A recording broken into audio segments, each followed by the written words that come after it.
here we are live. Can we talk about what just happened? An awful day of technology for me. Really, the last 4 hours of my life have just been destroyed by technology. But your background is looking very nice. It's just a different angle. My computer just completely shit the bed. I wanted to be proactive and update my BIOS like a good computer manager should on my motherboard. And I updated my BIOS. And then when I went to log in again, it reset my PIN. You know, like you guys don't have PCs, but you can like set your login to be like a PIN code, like a 4-digit code. It reset that. And my Windows account was set to my old email address, which I do not have access to anymore. So now I'm locked out of my computer. So I'm on my Mac, but I switched some things around, and obviously the settings got fucked up. But that's brutal, man. Been trying to work on that for the last 4 hours and just really derailed my after work activities. That's rough. So that's why we had an echo because of you. That is why. Yeah, that's why we figured it out. Hey, CJ, let me get a better look at this pegboard. My pegboard? Yeah, it's pretty empty right now. Clean. Yeah, I had like some postcards on it at a certain time. I don't know. A little shelf action. Is that just one board? Yeah. Okay, yeah. we got two that I put them together. Put together, yeah. With I actually same thing. What do put you the shelf have too on close yours? to it? What's that? Go ahead, Siege. Pegboard. What do you got? What do you got on yours, Mike? We're developing it. We're Okay, finding little good. like what's cool, what's too cluttered. we're finding the right balance. What makes sense to be hung on a wall? Exactly. On a pegboard? Exactly. Something that's like some function, but some design. Not too much function. It's not just like cords up there, you know? You can mixing it up. Yeah. Spike, do you have any pegboards in the house? No, but I used to have over my shoulder I have a couple of really cool wildlife prints, a lion one and an elephant one. And the elephant one was right there. And I came home and completely off the wall. I was What like, happened? What the fuck happened? So I rehung it. 2 days later, it's off the wall again. Where is it? Is it on the ground? On the ground. And there's an answer to this, but I started to get really fucking scared. And I went over to Val and I said, "Did you take my elephant photo off?" And she's like, "Why would I go into your office?" And then I realized we're getting our siding replaced on our house. And it's popping it off. It was from the hammering on the side must have pushed it off, and I realized what had happened. But I was actually getting chills fear that there was a ghost in the house or something. A ghost that hates this poster. Well, it you know, it was in there pretty good, you know. Sure, so, yeah. All right, let's go. No ghosts. On the show today, the final show of the longest August of our lives, but what continues, the longest holdout of our lives. Well, not a holdout. The Quentin Grimes situation not only is not solved, but actually, to quote Andrew Unterberger, is starting to get a little weird. Yeah, also, the black jerseys are officially back after being officially back for 6 separate times leading up to this. Yep. The Rights to Ricky Sanchez podcast is presented by DraftKings Sportsbook. Sign up for DraftKings Sportsbook by using promo code RTRS. Brought to you by BodyBio. Get 20% off any BodyBio order with code August at bodybio.com. Briggs Auction, the official auction of the Ricky at briggsauction.com. Barker Therapeutic Dog Beds. Get yours at barker.com/Ricky. And Surfside Iced Tea and Vodka, the official canned cocktail of the Ricky. 2 quick things. Bark in the Park. I need...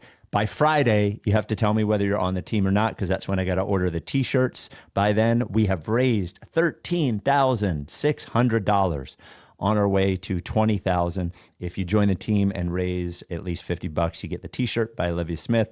Bark in the Park, October 11th at Rose Tree Park, benefits Providence Animal Center. Thank you so much to our sponsors, Mortgage CS, LL Pavorsky, Scheib Vintage Sports, Surfside, and Barker Therapeutic Dog Beds. And if you join the team, the top fundraiser gets a Barker Therapeutic Dog Bed and some Jolly Pet toys. Fly the Process New Orleans, which we have now renamed again to the Big Queasy. A very good suggestion from Matt, a Ricky listener. It is February 20th to 23rd. That's a Friday to Monday. We're going to New Orleans with fans of Philly. You get tickets to the game, flights, airport transfers, pregame party, a hotel, T-shirt, we'll take a photo on the court afterwards. It's going to be a very good time, even if the Sixers suck, as we are going to New Orleans. It is only $150 for deposit to put down. Then you can pay it off as you go. If you're not flying from Philly, or if you want tickets just to the game and the party because you already live in New Orleans or you're flying from somewhere else, email joe@fansofphilly.com, or to book your trip, just go to rightstoRickySanchez.com/fly. As we are talking to now the Phillies are on their way to locking in the 2 seed. You can celebrate with a Surfside iced tea and vodka. Celebrate anything with a Surfside iced tea and vodka. Maybe we're winning the ultimate game in baseball this year. We can celebrate with a Surfside iced tea and vodka. Which flavor? Well, that's really up to you, whatever your favorite is. Are you a strawberry lemonade and vodka person? Are you just a regular iced tea and vodka person? All of them only have 2 grams of sugar, only have 100 calories. None of them have any carbonation, because why would they? You can get them wherever you get your canned cocktails, or just go to drinksurfside.com. Remember, you got to be 21. Please enjoy it responsibly. Without any further ado, Amos and the chef. Larry, sweetie, the man is here.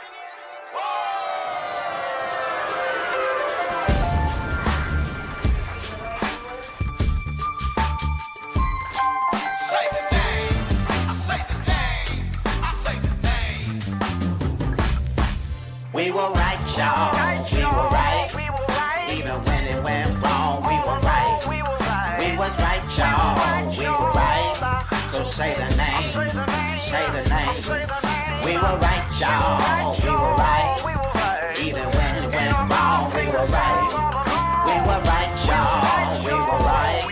So say the name, say the name, say the name.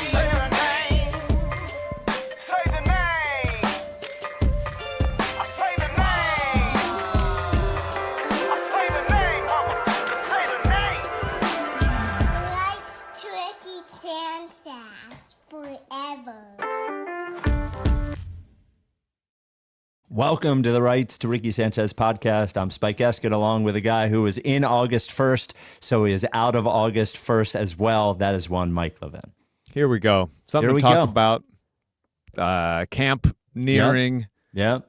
Abu Dhabi approaching. Which we're always very excited about. Phil's clinching. Yes. Homering. Schwarber, two tonight. Very exciting. Sosa 3. Sosa 3. Both conference finals or Final Four games in the WNBA playoffs are 1-1. A lot of good stuff going on, guys. It's time for basketball, but we'll only be talking about the Sixers today. Yes. And what's it called? The media day is on Friday for the Sixers. So when we do the pod Saturday morning, we'll have that to talk about. Yes, you know, and an update on the Alyssa co-ed basketball ref situation. On Saturday or today? Tonight, right now. Oh, wow. Okay, that's big. When we get past the Grimes thing, we should. Yeah. That would have been the first thing. Well, you should have told me. This is the transitioning away from August pod. Okay. So if this is the first podcast you're listening to since, I don't know, maybe January or probably the draft. Probably listen to some draft podcast. Draft era, draft time, maybe even summer league. If you're not an all year round Ricky person, I understand. Yep. But so we'll read you back into all the goings on. Yes.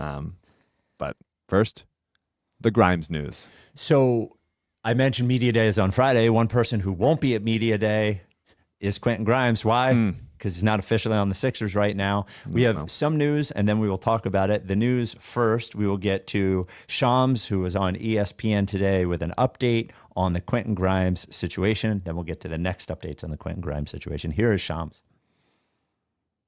But there is one looming roster move that is yet to happen here, Shams, for the 76ers. What more can you tell us? It's the restricted free agency of Quentin Grimes. And I'm told both of these sides are very far apart on a deal. Quentin Grimes' agent, David Bauman, told me today that it was the first time today that the Sixers made a formal hard offer to Grimes as a restricted free agent. And Bauman added to me that Grimes will not be attending 76ers Media Day on Friday. He also will not be traveling with the team this weekend to Abu Dhabi for preseason. From the 76ers side of this all, getting VJ Edgecombe in the high lottery, obviously that changes the dynamics of their backcourt. And there is a level of uncertainty going into this year, health-wise, with key players like Joel Embiid, Paul George. And where does that leave the Sixers in terms of offering those high-value, high multi-year deals? where this is really going and where these sides are staring at is that $8.7 million one-year qualifying offer for Grimes, or a sign and trade, or potentially 1 year larger deal where Grimes would waive his no trade clause. But this is really heading down the barrel as we get closer to October 1 of a potential qualifying offer deal. And there's so many questions that the 76ers had. You alluded to the health piece of all of this. This is not another one. That was pretty much enough of that. So then I'm going to request no more playing Shams clips on the pod. Okay. It really is a tough listen for me to just hear him do his thing. Okay. Well, then I'll just read the quotes. Rough guy. Time. Yeah, that's fine with me. That's fine with me. So then Tony Jones, you know, what's it called? Confirmed Tony Jones of The Athletic. But here is of Tony Jones of The Athletic. Here's what he wrote with a few more details. After an offseason of almost no movement on a new contract, should I read it like Shams? The Philadelphia 76ers and representatives for shooting guard Quentin Grimes spoke Wednesday in hopes of striking a new deal, league sources tell The Athletic. Grimes has two offers on the table, according to sources. One is the qualifying offer, which is worth 1 year and $8.7 million. The other is a 1 year balloon payment, which is designed for Grimes to waive the no trade clause that would be attached to him accepting the qualifying offer. The 76ers, league sources say, want to work out a long-term 4-year deal with Grimes, which is something that Grimes would actually be amenable to. The issue is what the money would be, and right now the sides are far apart on that. During Wednesday's talk, Grimes' camp proposed moving the October 1st qualifying offer deadline back to October 8th. The Sixers, according to sources, are expected to reject that proposal. The Sixers value Grimes and see him as a potentially important part of their team, but they understand they hold team control over him, and they feel if he has a good season, they are equipped to pay him next summer. They also know they have a deep and talented backcourt, a potentially dynamic one featuring Tyrese Maxey, Jared McCain, and incoming rookie VJ Edgecombe. That has complicated matters regarding what the Sixers are willing to pay. The two sides anticipate further talks over the weekend. In the meantime, Grimes will not attend Media Day Friday, nor is he expected to travel with the team to Abu Dhabi. So there it is.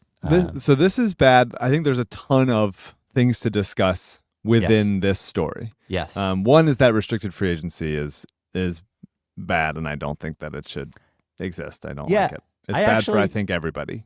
I actually think the baseball system is much better of arbitration. I think it's just so long. I think baseball arbitration goes on for so long. It's really not when you consider how long the first year of an NBA contract is. So, or the first year of a first round contract. So arbitration is years 3 through 6. So 6 is long though. That's all I'm saying. Okay. So, I mean, but if you're a first round pick, you have a 5-year deal plus restricted free agency, which is essentially 8 years of team control or 10 years of team control, or it is 6 years of team control. Because if you take the qualifying offer, that is year 6. Now that's just a first round pick. But I think the idea of the arbitration thing where it gives the team, like it does give the player who is good hand in this. They don't have hand in this, right? So, which is arbitration, which is like, okay, let's go see what we're worth to a neutral party. Yeah. And if you're Quentin Grimes, you could point to Emmanuel Quickly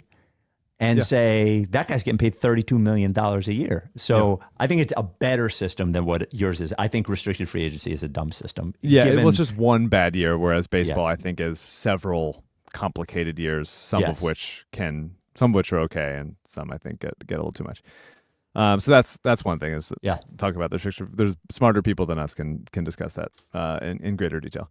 But this is bad, man. Last season was a nightmare, and they came out of it with Quentin Grimes in a second round pick, and they lucked out in keeping their pick that was supposed to go to the Thunder. But as far as like acquisitions over the course of a failed season, where they could have potentially in some years, like if I don't know, pick a team, if some contender this season fails and only wins 25 games, they're selling things off at the deadline and they're picking up pieces left and right. The Sixers only sold one thing at last year, and it was Caleb Martin, who ended up being a really bad signing. And it was a great trade to get off of him and pick up a second-round pick in Quentin Grimes. And if this season is just qualifying offer and goodbye, that would be extremely disappointing, I think, for how bright of a light Grimes and also, as we've talked about ad nauseum, Yabusele was last season. To end up with neither of them after this season, I think would be rough. But this is a two-sided thing, right? Yes. So Can I just interject here real quickly? One Sure. of the most interesting things about trying to figure this out is that the two other restricted free agency situations, Josh Giddey, Jonathan Kuminga, there have been Cam Thomas. and Cam Thomas. There has been public. We knew what the sides were offering Right. and asking for. We don't really here. We haven't seen a number. With Giddey, we knew wanted 30, offered 20. Okay. Kuminga, we've seen the offers. We've seen what he wants, and he actually doesn't even want to be in Golden State. Right. The most confusing, for me, the hardest, the reason this is so hard to parse is because I don't know what anybody's asking or offering. What we know is that it's a wide gap, Yeah. which I was pretty calm all offseason because I was like, these two, it just makes so much sense for these two sides to come together and meet in the middle. And it should probably be like, all right, the Sixers are kind of only offering 12 or 13. And Grimes is like, well, I should probably get like 18 or 19. And they meet in the middle around like 15 or 16. Yes. Like that's what it should have been. That's what it should have been. Unless, and Go ahead, one side or both is being too stingy or too, self-confident in Grimes' side and risking this all going really badly. The possibility of Quentin signing the qualifying offer and then being having a no trade clause this season and being a unrestricted free agent next year and potentially walking, the Sixers would say, well, if he plays well, we can just sign him. But the frustrating part of that is this is bad blood, man. Like when you get into this head to head, you don't value me at as much as I want. Then Grimes is playing this season with a chip on his shoulder and potentially not doing all the team forward things that you want him to do as someone that's committed to this team. He would be somewhat understandably trying to get the best contract for himself in seasons to come from whoever is offering him the most money. Now, maybe the best way to do that, if you're arguing objectively, is play team basketball, do all the little things, do everything that the Sixers ask you to do, and prove that you're capable of playing within a team concept and that you have the ability to take over games a little bit like you did at the end of meaningless games last season when you were the number one guy, but also you're capable of playing as a high-level role player on a winner. But egos and personality and selfishness come into play there. And if Grimes is looking at the situation and going, hey, I'm the fourth most important guard type person on this team with Maxey McCain and Edgecombe now in front of him as far as the future goes. And even though I think that Grimes and Edgecombe could play together with one of the smaller guards, I would be totally fine with that. He might think, even if the Sixers are offering the exact same contract as unrestricted after the season, I don't want to play here. I want to play where I can get more minutes and get more time. And it is frustrating that either both sides are being stubborn, unrealistic, or one is. I just really wish that these two sides had come together because I do think it is for the benefit of both of them to do so in some sort of middle range. Because Grimes, for his career, I'm sorry, I'm talking a lot. Grimes was a huge prospect coming out of high school. Huge prospect. He was a 5-star prospect, was number 8 in his class, in the RJ and Zion class, 2018. Was number 8 overall. Goes to Kansas. Plays pretty badly. Pretty disappointing. He transfers to Houston and ends up coming out as a junior. So that's already, he was expected to be a one and done. He waits till his junior year. He revives his career at Houston, ends up getting drafted at the end of the first round in 2021. So that's already 2 seasons behind him, later than he thought he was. He goes to the Knicks. He plays 2 seasons with the Knicks. Then he kind of asks his way out of the Knicks, goes to the Pistons, kind of asks his way out of the Pistons, goes to the Mavericks, and then the Mavericks trade him to the Sixers. So that's already and he's only 25. He's only made for his career $11.2 million. And that's with the 2 years that he stayed in college longer than he expected to. So he's on his 4th team in that many years, only made $11.2 million. If the Sixers are offering him if they can agree on $14-15 million a year for 4 years, that's really good life-changing stability kind of money. And I understand that the Sixers want to offer him something that they can find tradable, but Grimes is also potentially risking a lot to take the qualifying offer here for somebody who hasn't made that much money in his career so far, for who's bounced around the league a lot, has proven that he kind of can't really stick anywhere thus far. It really should make sense. Like, I'm not a mediator. I'm not a negotiator. I'm not good at this kind of stuff. But I'm seeing two sides that go like, hey, the Sixers, you should be offering him a little bit more money than like if they're only offering him $10 million a year. I see if that's the case. I don't know. I'm making up a number. Then that's low. And I would, if I'm Quentin Grimes, I'm a little offended based on what I did last year and how perfect of a fit I am with this team. And if I'm the Sixers, I'm looking at Grimes and going like, hey man, like last year was a nightmare. You did great, and we want to sign you to a long-term deal. You haven't made that much money. You haven't stuck anywhere. We're offering you a chance to be a high-level role player on a winning team, and it really should net out to like a middle ground somewhere. It doesn't seem like it is going to right now, which is frustrating for, I think, every side. And maybe he plays his ass off. Maybe he plays contract year, he does everything right, and he proves he can win. But even if that's the case, I really, really have a hard time seeing a world where he plays really good basketball and then decides, oh, the best contract is offered by the Sixers when I'm the fourth on the hierarchy of guards. I think the best case scenario right now is he signs a little bit more than the qualifying offer for 1 year deal. Payment, yeah. A little bit of a balloon, let's say like $1 million or $2 million more, which is free money for him. And then he plays well, and the Sixers trade him sometime during the season for somebody that is a better fit or a better position or someone that wants to be here or something. Because I really think most likely if that doesn't happen, if he just signs the qualifying offer straight up, I think he'll probably have a pretty good season. Maybe it hangs over his head as a sort of chemistry cloud all year. And then he walks and signs somewhere else where it'd be better fit or for him or better money or whatever. And it's going to be frustrating because this was the diamond that they unearthed. Not such a diamond, maybe, or not unearthed, but he was around. I'm trying to keep the metaphor going, but I'll let it go. Okay, all right. He was on 3 NBA teams. Yeah, for sure. And he got traded every time. And totally. Yeah. So, but it's just I'm bummed. I'd be bummed if he just walked for nothing after the season because agree. it should have worked out.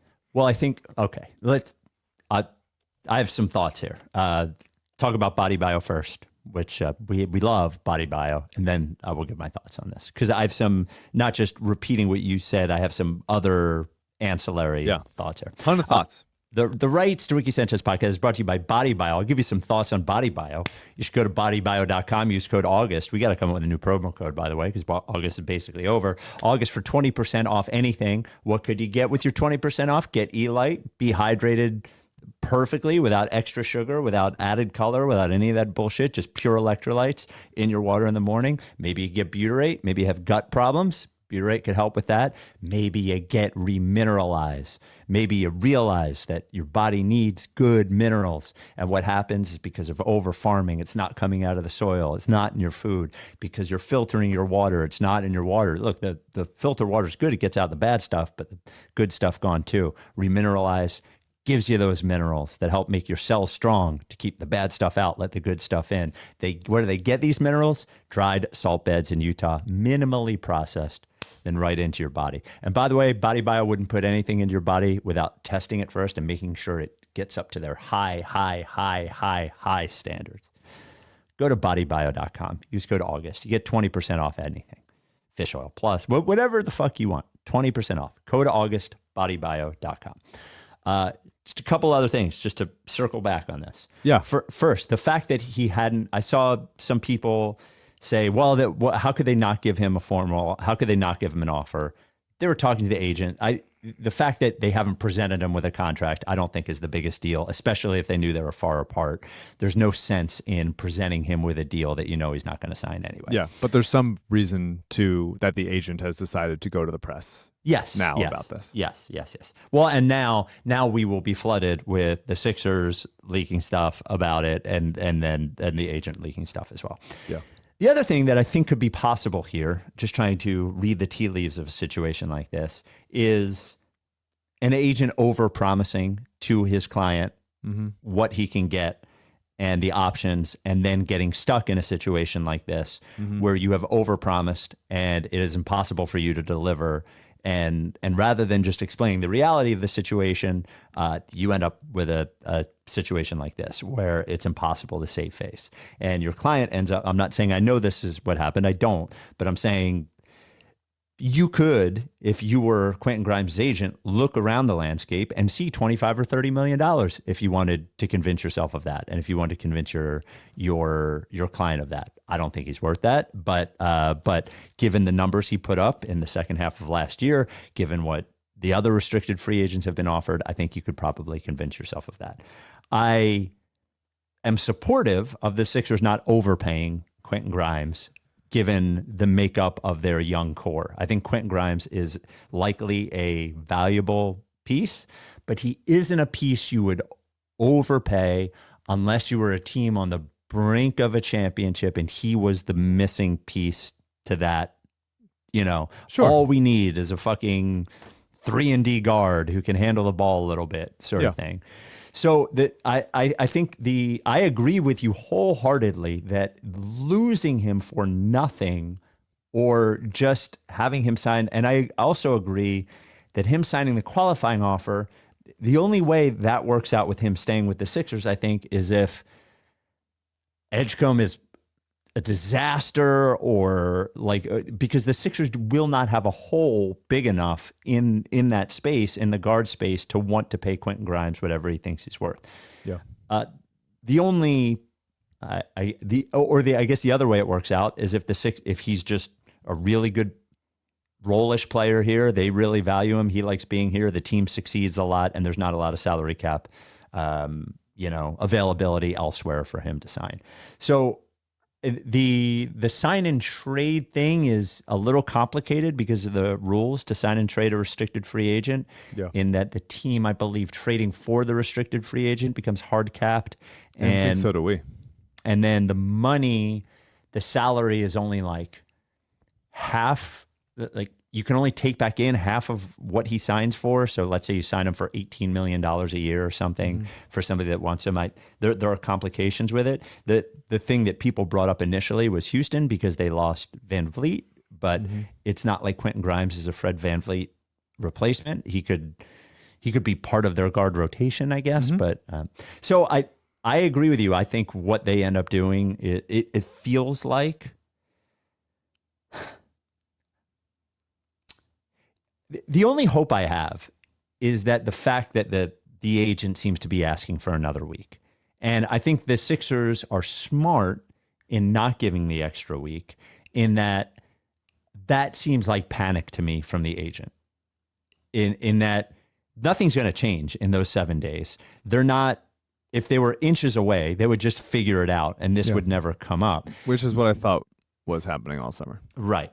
So if I were the Sixers, I would not, I think there is a possibility that at the end of the day, Grimes, it's risky for the Sixers for Grimes to sign the 1-year deal. It's also, as you said, very risky for Quentin Grimes to sign a 1-year deal. Injury, lack of production. If he doesn't play up to the Sixers standards, or he's, doing too much Cam Thomas shit, let's say. Yes. Then he could be out of the rotation.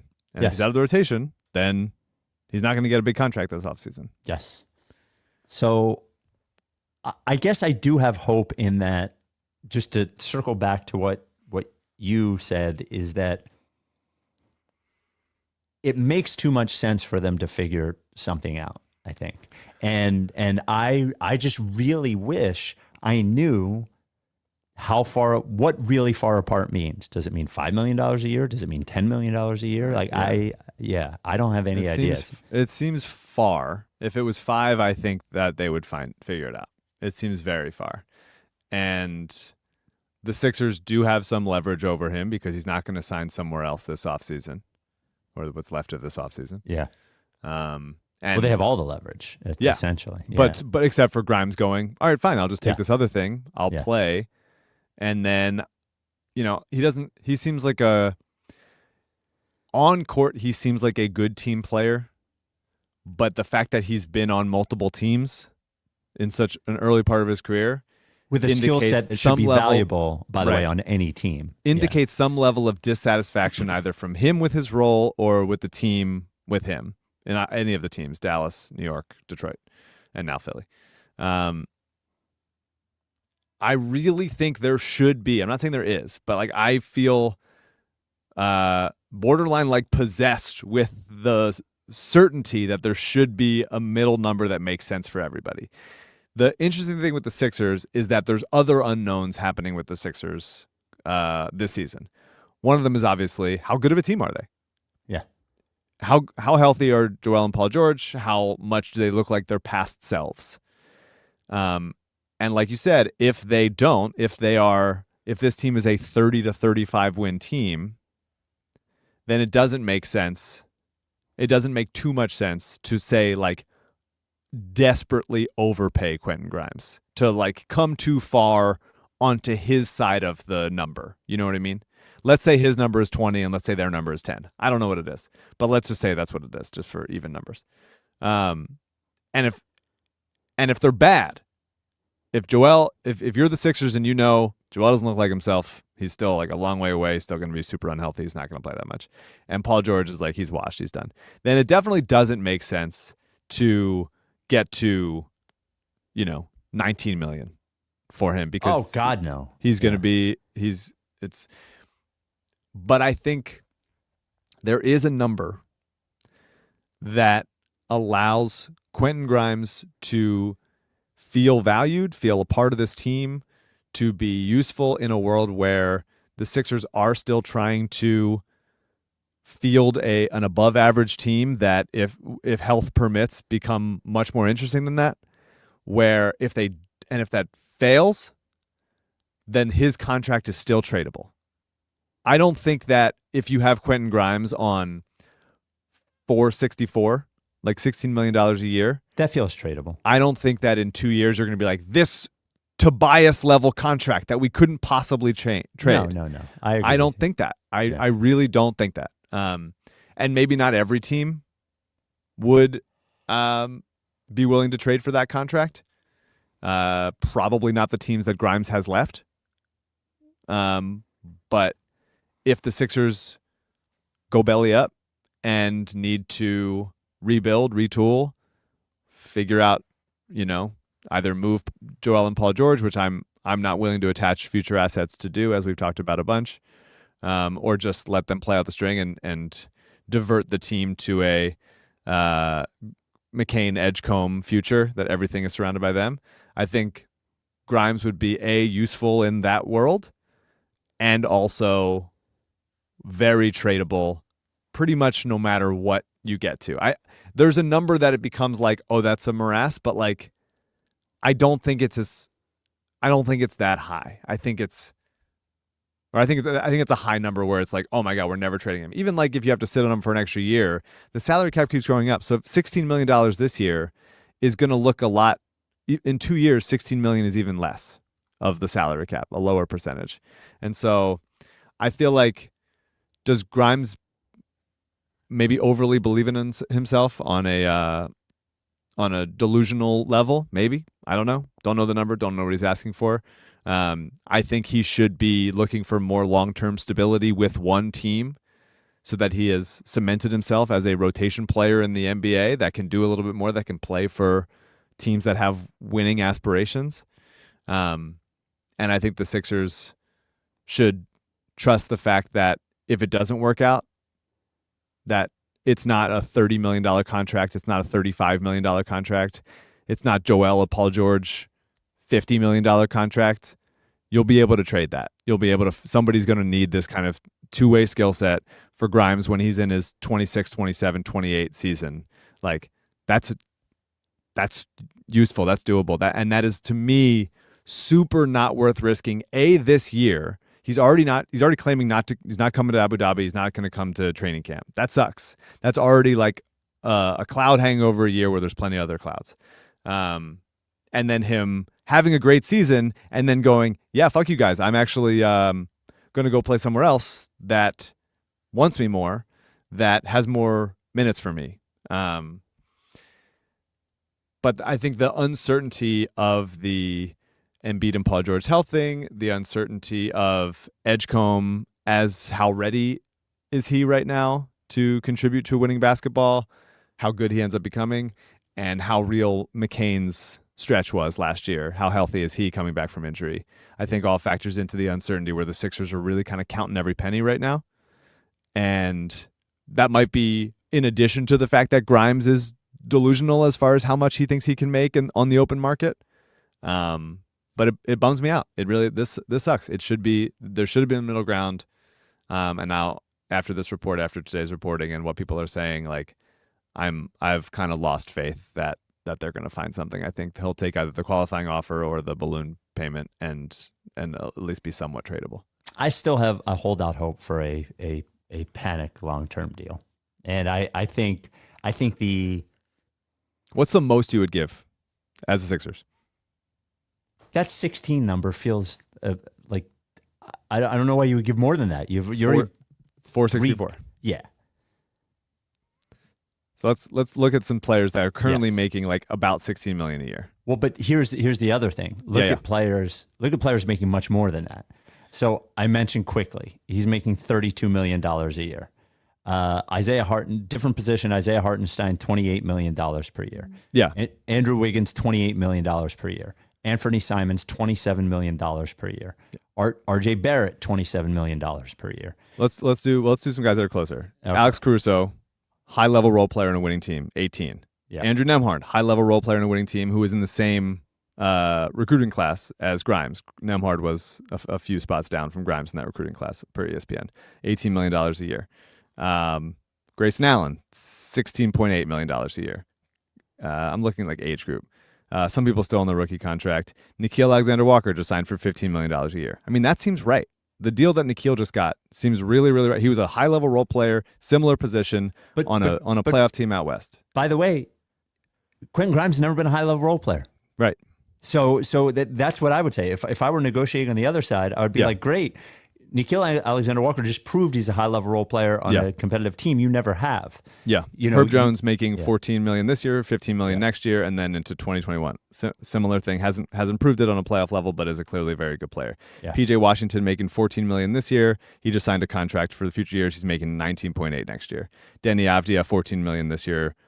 A high-level player, but hasn't done it in a playoff environment. So these are all players I think like he wants to be in the mix on. Onyeka Okongwu, $15 million, obviously different position. Max Strus, similar type of player. He's making 15.9 this year, 16.6 next year. He's hurt right now. The reason I mentioned the more expensive guys is because I could see how he could talk himself into that. Yeah. Do you see what I'm saying? Sure. I understand all this. I get it. I get the $13 to $16 million thing. Right. I just it wouldn't shock me if he went into this offseason, him and his agent thinking we get $25 million a year. Yeah. Well, I think there's examples on both sides of it, right? Yeah. Dorian Finney-Smith, who's kind of older but has played high-level minutes in playoff teams, he's making under $13 million this year. Yeah. And obviously guys on rookie contracts that sort of, you kind of forget about those. Those are not really relevant. Lonzo Ball, injury risk, but has played high-level basketball before. He's making 10. CJ's just putting the Briggs auction thing up there without you stopping or not. Aaron Nesmith, $11 million. Played great, played big minutes on a major. The guy hasn't talked in 2 months. Who? You. Me? I'm fired up. This is like, I just wish it should be happening. Slow down for a second. Let me do this. We're going to be doing this show for fucking 2.5 hours. Okay. The Rights to Ricky Sanchez podcast is brought to you by Briggs Auction. BriggsAuction.com. The Briggs Auction app in Google Play or the App Store. It is they're local, which we love, Delco, but you don't need to worry about being local. Briggs Auction has brand new auctions every single week with hundreds of lots, many of them starting at $1, collectibles, art, clothing, furniture, all that stuff. Tons of our listeners have gotten great finds at Briggs Auction. In fact, I know which one CJ is going to come up. The Briggs Auction item of the week from CJ here is a good one. Yeah, I was scrolling and I saw this and I knew you'd love it. We got the first edition of The Long Walk by Richard Bachman. Is that? Richard Bachman. Yeah, that was his pen name. I didn't know he did this under a pen name, but yeah, this is first edition of The Long Walk, and that is in theaters now. Not a plug for it, but if you've seen it, you might be interested in this book. Yeah, that is his first novel. And the reason he came out as Richard Bachman is because he had books as Stephen King out, and his agent thought it would be too many books by the same person with the same name out, and that's why he had Richard Bachman. I think Stand By Me was also a Richard Bachman, as well. Yeah. And that Rage. That is a very cool one, The Long Walk. I really enjoyed the movie, too. So there you go. It's stuff like that. Clothes, as I mentioned, furniture. CJ's always bringing up new chairs, new tables, all that kind of stuff. If you win a lot, very easy to pick up, open pickup on Saturdays or by appointment during the week. Or they could work on a shipper with you. If you have stuff to sell, your own first edition stuff, info@briggsauction.com. Send them an email. Briggs Auction, the official auction of the Rice to Ricky Sanchez podcast. I still hold out hope. I hold out hope because I don't think his agent would have asked for another week if they were dead set on taking the qualifying offer. So that's why I hold out hope. The give me a week feels like a desperate thing to me. Yeah, to me, qualifying offer is worst case of all of it. Yes. I think Grimes accepting another million or two to allow himself to be traded during the season. That at least gives the Sixers some way to, if the season goes bad, we can get something. Yeah. Rather than him just walking for nothing. Yep. So we talked about it from the money standpoint. We talked about it from the role standpoint. I do think Grimes is really important to this team. If Edgecombe doesn't shoot as quickly as we think he won't. could, as rookie. Yeah. Or if he's just like feel the game's moving fast for him or whatever, I think he's gonna be a good player. I think he's gonna be pretty useful right away. If Paul George is say Embiid looks great somehow, and PG doesn't. PG's hurt. He's out. Grimes is really, really necessary on this team. And I think that you can play those guys together. And so I think he could be super useful. And if the part of the thing that is another part of this we haven't talked about is interesting, I think, is the Daryl part of it.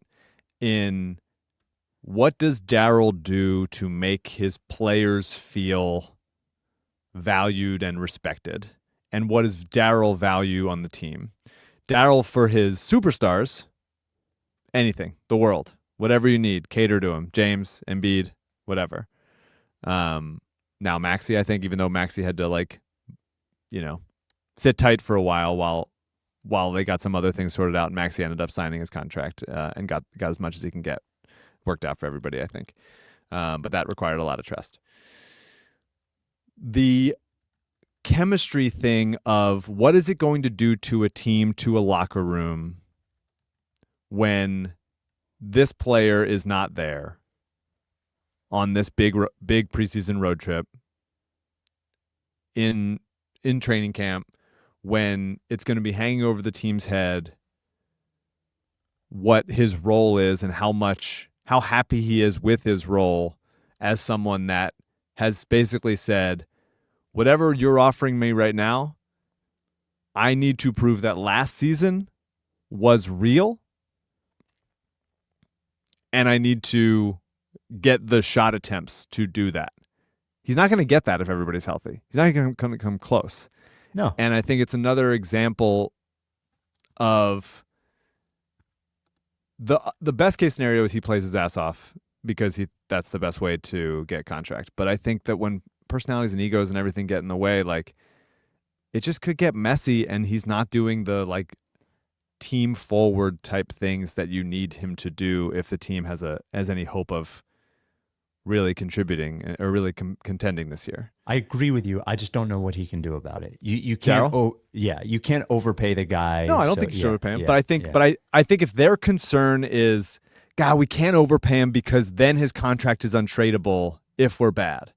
I struggle. I look around the league and I look at all those contracts. I don't necessarily see. Oh, but it's about more than that. The second apron stuff is so real Totally. right now, and every team and every $1 million you're talking about is that's all real stuff. But I think you can find a way. I would overpay Grimes in order to, if that cost Andre Drummond in a second round pick. to like have somebody else absorb Drummond or even Oubre, honestly. Where you just say like, okay, this if I'm giving 4 years to Grimes at a little bit more, and I can get somebody to take Oubre off my hands to allow myself to pay this younger guy that's better shooting, that would be better suited off ball, for all my stars. Yeah, but this thing is more than just this year. This thing is about the second apron next year and the second apron the year after that. But the Sixers are saying, we want you to be good this year. We want you to be great, and then we want to be able to pay you as much as we can pay you when you're an unrestricted free agent. That's what it seems like they're saying. Well, they're saying like go out there, prove that sort it of. wasn't fake, prove that you can contribute to a winning team, that it all works out, and then we'll give you the money. And I struggle to see like if it goes bad, if he doesn't play team basketball, then he walks for nothing. And because he wasn't, I guess that's their excuse. They might not think that he is as much of a good team player as they think, as they're willing to pay for it. They might need more evidence, right? Maybe they don't think last season was real. I think it was. I think last season was real, but it was real for what it was. It didn't prove anything in terms of what we need from him. Yeah. Really. Yeah, I mean, it's a really complicated situation. I wish I could sort of take Grimes' agent and the Sixers front office by the scruff of their necks and go like, just fucking meet in the middle. Just meet in the middle. You're not going to be like a number 1 or 2 option on a good team. You're not going to get anybody better than this that's in their prime. Like, don't get cute. Just like meet in the middle, 14, 15 million, whatever. Like, that just seems right. I'm not a negotiator. I don't know how this shit tangibly works on like a beat by beat moment. I wouldn't be good at it. I know. I would give up my position so fast. I'd be, come on, just do it. You're good. You're fucking good. We want to stay together, whatever. But I think like this type of stuff has a tendency to get ugly. It has a tendency to not work out. Like, I just really, really struggle to see a world where he signs the qualifying offer, he plays all season, even if it goes well, he comes back and signs a fair deal with the Sixers. I really, really don't see that happening. We'll see. Yeah, I wish I knew how far apart they were. Because your meet in the middle thing only works if the middle is, let's say the Sixers are offering 13 and Grimes is asking for 26. There's no meet in the middle there. So the meet in the middle only works if they are within realistic distance. And this will come out at some point. It has to come out at some point. Do the numbers actually always come out, and how real are the numbers? I mean, maybe some numbers do, but like, I don't know that I ever trust like, okay, this is real. The Giddey thing feels pretty real. They wanted to give him 20 a year. He wanted 30 a year. They upped it to there was legitimate reporting on it. Nobody denied it. Kuminga, there have been legitimate reports on how much the offers have been. So Cam Thomas, I guess, and actually there was with Cam Thomas too, but Cam Thomas, again, just to look to the Quentin Grimes thing, Cam Thomas had a completely unrealistic vision of who he was, which is why he signed the qualifying offer. He thought he was a $30 million a year guy, Yeah. It's crazy. It's unfortunate that it got this way. I don't think that it's probably some you can't just assume both sides are acting in reality, Yeah. It just makes so much sense for both of them to sort of come together and agree. Even if Grimes is like, hey, I'm better than this. I'm better than $14 million a year. I'm better than that, and I want to get it. Then if that's the case, then sign like a 2 or 3 year deal at like a little bit less. Make several times more than your career earnings. Are you trying to negotiate with Quentin Grimes right here on the podcast? I'm trying to negotiate with everybody. I'm the adult here. I'm the adult in the room. You're Spike. the adult. I'm the adult. Great news. I'm the adult. Daryl is a child. Quentin Grimes' agent is a child. And I'm saying, hey, you two, meet in the middle. It's just split the baby in half.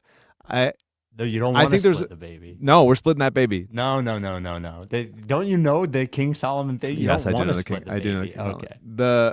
But yeah, I think there's even if Quentin Grimes thinks like, hey, I'm so much better than this, then go like, all right, fine. Here's a 2 or 3 year deal with some, it's a 2 year deal with a player option that he can then for a third-year player option that he can, if he thinks he's so good, then he can decline. Then it's tied to the PG Embiid timeline, and you can, if they're bad, then you're not doing anything with that salary cap anyway. You know, that's sort of my thing. It's like, if they're so hung up on, okay, well, if Joel and Paul George aren't going to be there and we're going to be a bad team, then like we got to find a way out of these contracts.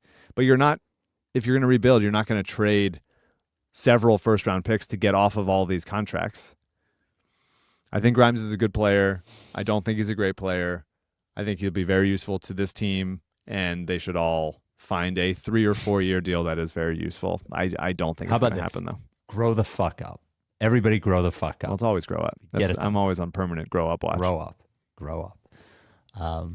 Before we get, can I talk about something serious? Yeah. I got a serious email. Yes, Mike? Yeah. Okay. I got an email from a guy named Steve. Steve and his wife, Helen, had been to a bunch of lottery parties. Also with engagement ring from LL. You can put the picture up, CJ. So there is Steve and Rebel, of course, and Helen. So last summer, Helen, she was 32 years old, a math teacher, went to the ER with a headache, bad headache. They sent her home and told her it was only a headache. So next day, they changed her discharge paperwork, and it showed that she had an aneurysm and a blood clot in her brain. So they sent her back to have surgery to reinforce the area, and it didn't go as planned, and the clot ruptured, and she had to have another emergency surgery. And from there was an infection and all that, and she's been through a ton. This was a year ago. So Helen is now, can understand when people are talking to her, can understand it, but she can only respond with a word or two. Has her right side basically paralyzed, her right arm and her right leg. This is a 32-year-old woman with no prior issues, and she is coming home. And Steve wants to be able to pay for a year of home therapy, which would have to come out of pocket. It'll cost about $60,000. So Steve sent an email and asked if we could help spread the word. They have a fundraiser. The fundraiser all goes to a 501c3, so it's not like a GoFundMe where you can't trust what it is. It's a real thing. And we'd love to help. So we're going to put the link in the description of this pod. If you're watching live, CJ will put it in the chat, and anything we can do to help them. It's crazy. 32 years old is like that's terrifying, that could happen. Crazy that she went to the hospital and they said it was just a headache and sent her home, which is crazy as well. So we're sending our love to Steve and Helen. And if you're out there, if you can help at all, I know they would really, really appreciate it. So That's really very sad. That's very so sad. Yeah. Anyway, help if you can, please. And please, love to both of them for sure. Absolutely. Back to the stupid fucking basketball stuff, which I'm sure Steve and Helen would appreciate. By the way, ranting about Quentin Grimes for a long time, and then you drop. Well, but I wanted to make sure it got right in a good part of the pod or whatever, because I wanted people to be able to hear it. By the way, he forced the Ricky on her. I think she eventually liked it, but he forced it on her. You can always see the look in the partner's face at the lottery party. Am I paying to take a picture with a dog? Which is the exact look on her face. So, did you watch the, what do you want to do? Media day or black jerseys first? Because those are the two things we have left. Let's do a little black jersey.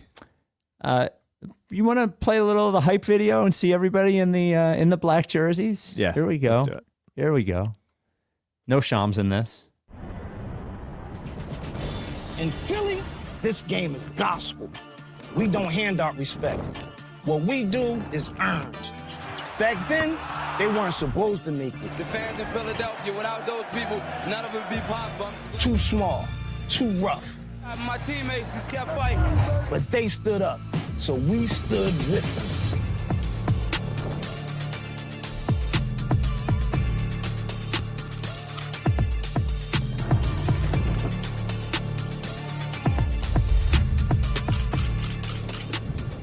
This jersey is not a moment, it's a movement. It's heart in every hit you take. It's hustle till the sun come up. It's Philly, straight up. Here, the only path forward is through the noise, through the doubt, through whoever gets in our way. Bona looks good in it, man.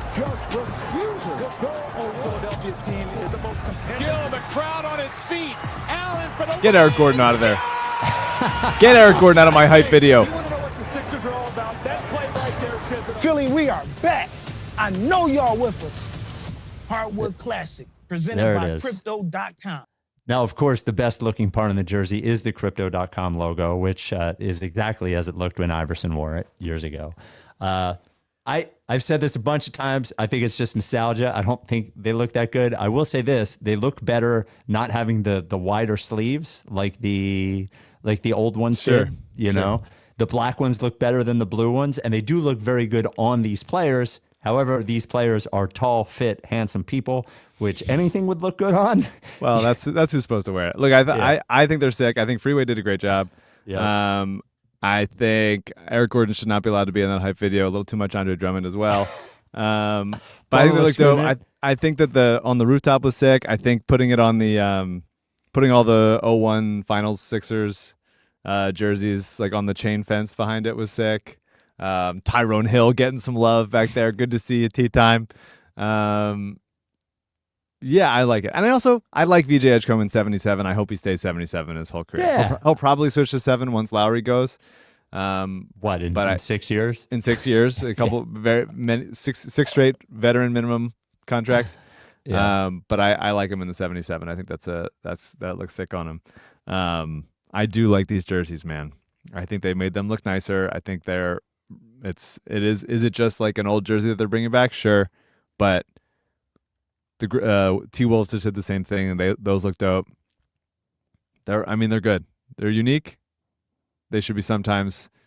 Yeah, I think good. I think compared to like, I think it's 4 times this year or something. 4 Great, or 5 perfect. times, something like that. Yeah. and compared to like the atrocious, heinous Phillies jerseys that they have out there that Spencer's shouldn't Gifts exist. jerseys. Yeah. And compared to like the Boathouse Row jersey, Yes. like those kinds of things. Like, I think it is stupid that every team is like forced to do this. I think it should only be, there should be more jurisdiction to go with whatever you want and mix it in, and only do like retro jerseys or throwbacks or whatever if they're cool and worth doing. Not all of them are. Well, there's too many jerseys in the NBA. Too many jerseys. There's too many times I turn on a game and I don't know who the fuck is playing. No. And only that, when you're doing jerseys and your color schemes are not your normal color schemes, Insane. sometimes it's the color scheme of a Of the other complete team. other team. Yeah. It's wild. ridiculous. It's really and that's bad. why by the way, that's why when they go back to these old jerseys, everybody loves them so much, is because they know who is playing in it. That's right. Yeah. It's simple. too It's many right. jerseys. I think the black is a different. It's a perfect. How much 4 money does 4 Michael times a Rubin year need? for sure. Look, the answer to that, nobody knows. But he's the cool billionaire. He's the one everybody loves. He's a beloved, perfect billionaire. Everybody loves him. No haters out there for Michael Rubin. No. And his white parties. But no, perfect jersey for 4 times a year. I love it. I'm happy about it. And they all look sick in it. And you're right, Bona does look sick in them too. And He does. McCain looked interesting. McCain looks like grown up. He looks Did much you- more grown up in this look. Did you see the picture of McCain they did at a bench press, and there was only like 5 pounds on the bench press? I didn't see thing? it. Oh, it's but I very like good. that. It's very That's good. It's all funny. over the place. It's very good. That feels like him. The Rights to Ricky Sanchez podcast brought to you by Barker Therapeutic Dog Beds. Hey, thank to Barker for not only sponsoring the Bark in the Park team, but offering up a free bed for the person who raises the most money on the Ricky team. Rebel has slept on a Barker for most of his life. Bocce now, Scotchy, we call her Bocce, sorry. Scotchy now, who has been with us for a year, has slept on it now then. There's an enormous difference between a Barker and any other dog bed in the world, and that is a Barker keeps your dog healthier, and which means a healthier dog is a happier dog, which means your dog is going, healthier how? Well, it is a real bed, a real mattress that supports your dog's joints, which keeps them healthier. I've said this a bunch of times, but I don't think I can say it enough. If you slept on a bad mattress, you would feel worse the next day. If you did it year after year after year after year, there would be a big difference in your health. Your joints would be worse. Honestly, as you get older, as we all develop arthritis, that would be worse. Same thing with your dog. Have them sleep on a Barker therapeutic dog bed, which is engineered by experts to keep your dog's joints feeling better. Go to barkerbeds.com/Ricky. That is barkerbeds.com/Ricky. You go there, you learn more about the Barker bed, you figure out which color you want, which size you need, which configuration you need. Also, when you go to that link, you get Processed Pup patches. You also get stickers with the Processed Pup logo, and everybody's happy. You're happy, your dog is happy. I'm happy. I can stop telling you about it. Everybody's happy. Like I said, every size, from a Barker Jr. all the way up to an extra large, tiny little 10-pound dog, all the way up to a 150-pound dog. There's a 10-year warranty. The foam doesn't flatten, or they replaced it for free. And it is handmade in the USA. Barker Therapeutic Dog Beds. Woof. So what's it called? Media Day is on Friday. And first, I want to show this quick. We got another Joel Embiid video, another 5-second Joel Embiid video. I didn't see this one. You didn't? Okay. No. So they put out 4 pictures, and there was something actually particularly notable about this one. Siege, you have it? Bring it to me. I only have an image. That one? Oh, maybe go to their Twitter. When I copy and pasted, it just did the image rather than the. We've now seen him in enough videos and images where I think it can be definitively said he looks slimmer. Oh, he definitely does. No matter what the angle is, he has looked noticeably slimmer. This is the slimmest he's ever looked. Yeah, this is the slimmest he's ever looked. A couple people had mentioned when I said that the last picture was the skinniest he had ever looked, that he was trim a couple years ago. Not like this. This is definitely different. Okay, there it is. So what's interesting here is... I like that he's passing. Passing is good. The other videos, he may have just been doing one-on-one work. Yes. It looks like they're running... It looks like it's 5-on-5. Yes. Because there's blue and white, right? Yep. So here is...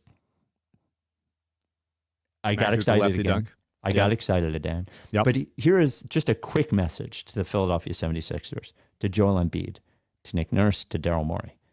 If you're going to do this to us on Friday, when they ask you if he's going to play, you got to have a fucking answer. You got to have a fucking answer. You have to have a fucking answer. You had all summer. All summer. You dicked around. Joel did a fucking 25,000 word article and didn't even say if he was playing basketball or not. Which is fine. We were fine with it. We interviewed the guy. We were so happy. Not happy, but he said he was taking it slow. Okay, yeah. Whatever. They ask Daryl, we're hoping this. Nick Nurse, we're hoping that. If you are going to dick around and show these videos of him playing basketball all the time and getting us excited, then on media day, when they say, hey, Joel, or hey, Daryl, is Joel going to play in training camp? You can't just say, we're taking it slow and we'll see where we get. You have to give a fucking answer. Answer. What's an acceptable answer that isn't yes? Joel's been playing 5-on-5. We feel good about it. Okay. He's been able to play consecutive days without pain, and we're optimistic. Give me something like that. What if that's not true? Then tell me the truth. He's not going to play, and you're fucked, and you're going to have to do this podcast forever like a fucking moron, and he's never going to play again. And Quentin Grimes, yeah, sure, give him whatever. It doesn't fucking matter anyway. Answer it like that. Yeah. You have to tell us. You have to tell us. You can't do this and not tell us.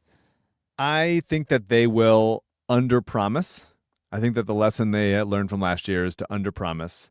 But what I do think that they should have a well thought out answer and not act surprised by the question or already beleaguered by the question.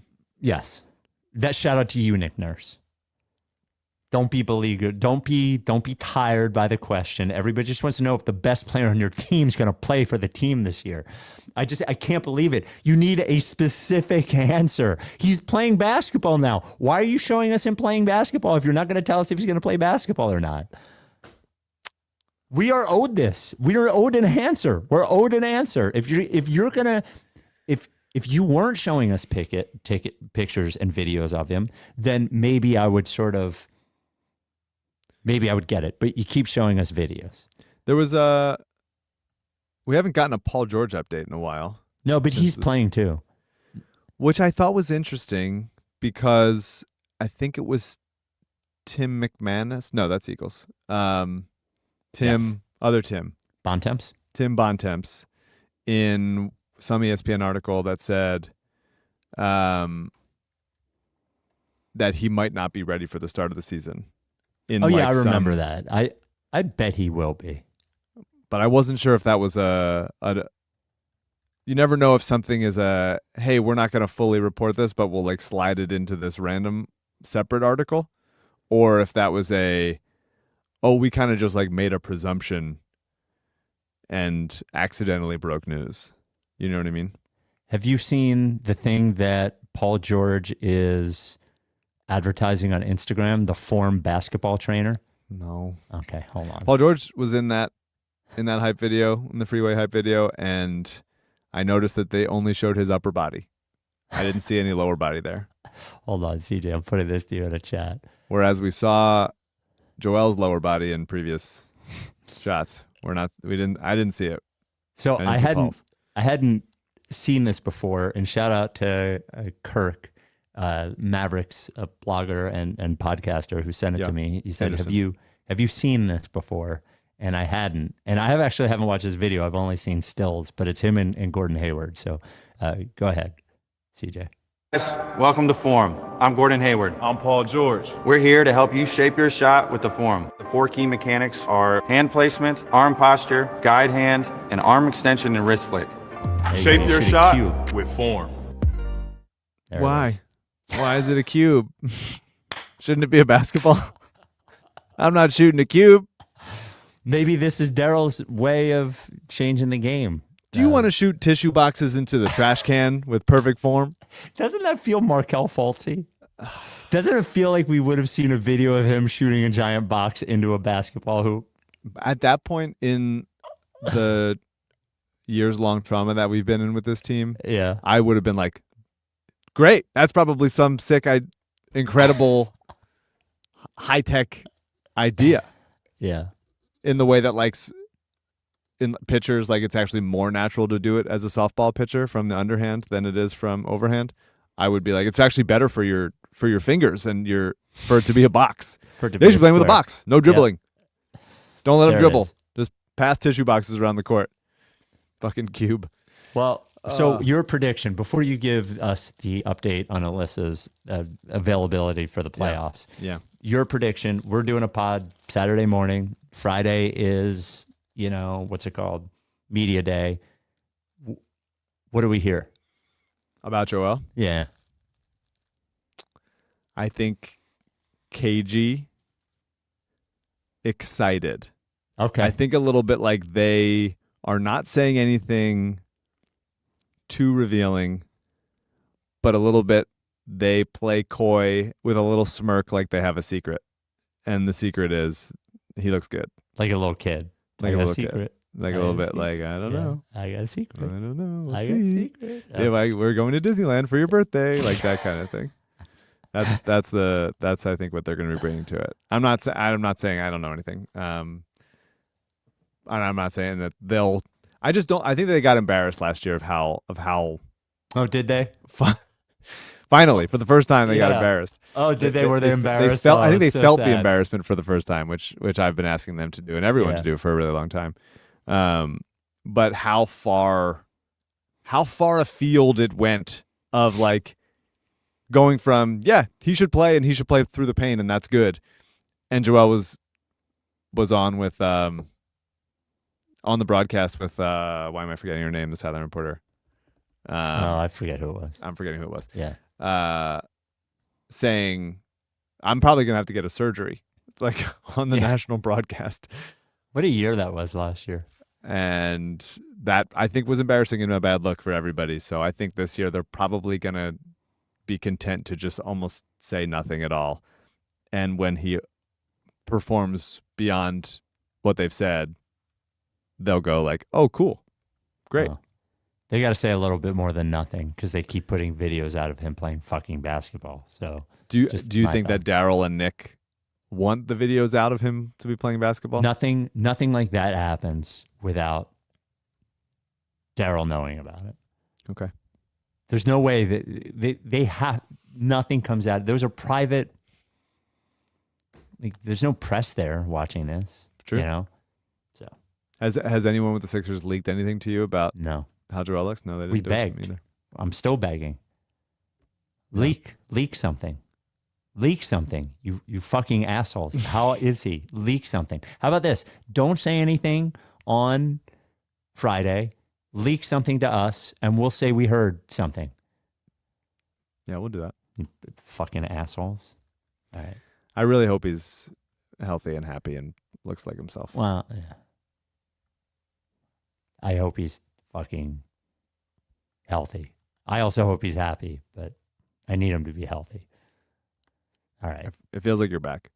I want to be back. You feel this energy, buddy? There's a lot of energy here, you know? I need to be back, but I also need them to grow up and tell us if he's going to play or not.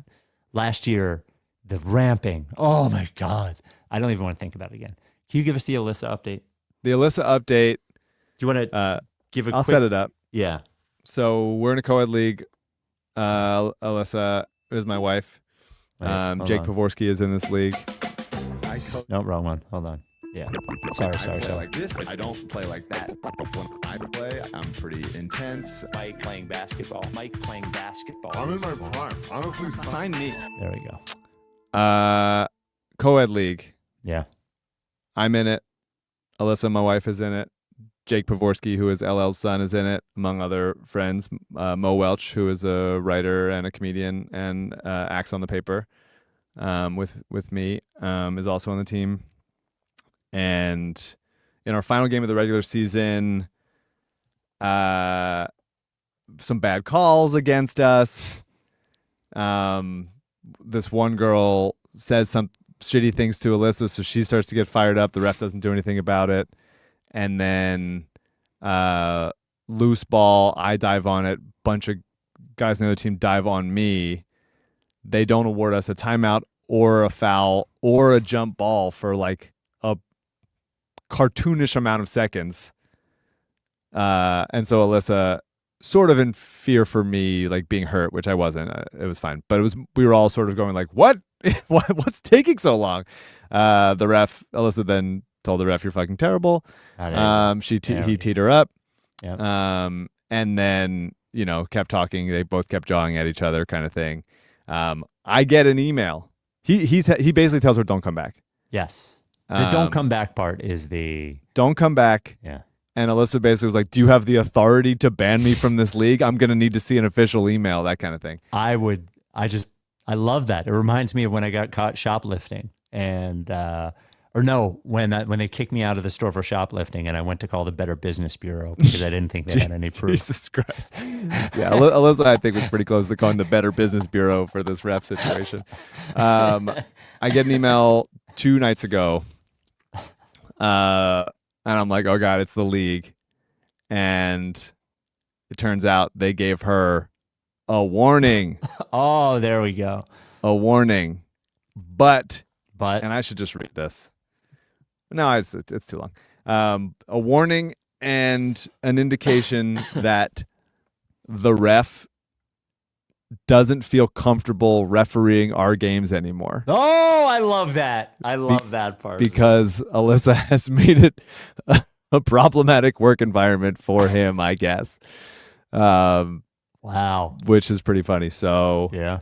Randomly because of Rosh Hashanah and we had a bye week or something. So our playoffs are not until a week from Monday. So like a week and a half, I guess.